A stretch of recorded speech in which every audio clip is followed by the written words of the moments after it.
வணக்கம், இது உங்கள் தினக்கதிர். தனது கட்சிக்கு அதிகரித்து வரும் ஆதரவை ஜீரணிக்க முடியாமல் தனது விமர்சகர்கள் தனக்கு எதிராக தவறான கதைகளை பரப்புவதாக டிவிகே தலைவரும் நடிகருமான விஜய் ஞாயிற்றுக்கிழமை குற்றம் சாட்டினார். எக்ஸில் ஒரு பதிவில் டிவிகே மீதான வரவேற்பு அதிகரித்து வருவது தனது எதிரிகளே கவலையையும் நடுக்கத்தையும் ஏற்படுத்தியுள்ளது என்று விஜய் கூறினார். தனது பொதுக்கூட்டங்களில் விதிக்கப்படும் வழக்கத்திற்கு மாறான கடுமையான நிபந்தனைகள் இதற்கு காரணம் என்று அவர் மேலும் வாதிட்டார்.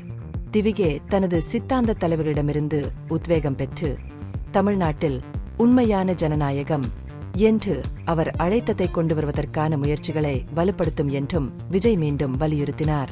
2026 சட்டமன்ற தேர்தல்களின் போது 1967 மற்றும் 1977 ஆண்டுகளின் வரலாற்று சிறப்புமிக்க தேர்தல் வெற்றிகளை மீண்டும் உருவாக்குவதே கட்சியின் நோக்கம் என்று அவர் வலியுறுத்தினார்.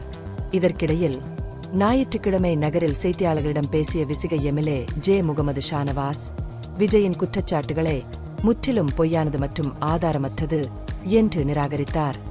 எந்தவொரு அசம்பாவிதத்தையும் தவிர்க்க நாகப்பட்டினம் பிரச்சார இடத்தில் மின்வெட்டு கோரி மனு அளித்தது டிவிகே மாவட்ட செயலாளர்தான் என்பதை அவர் சுட்டிக்காட்டினார்.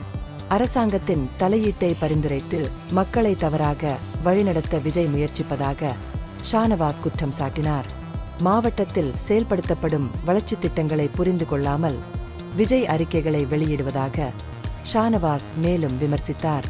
கடந்த 4.5 ஆண்டுகளில் மக்களின் நீண்டகால கோரிக்கைகள் பல நிறைவேற்றப்பட்டதாகவும், ஆனால் விஜய் இந்த சாதனைகளை புறக்கணித்துவிட்டு வேண்டுமென்றே பொய்களை பரப்பினார் என்றும் அவர் வாதிட்டார்.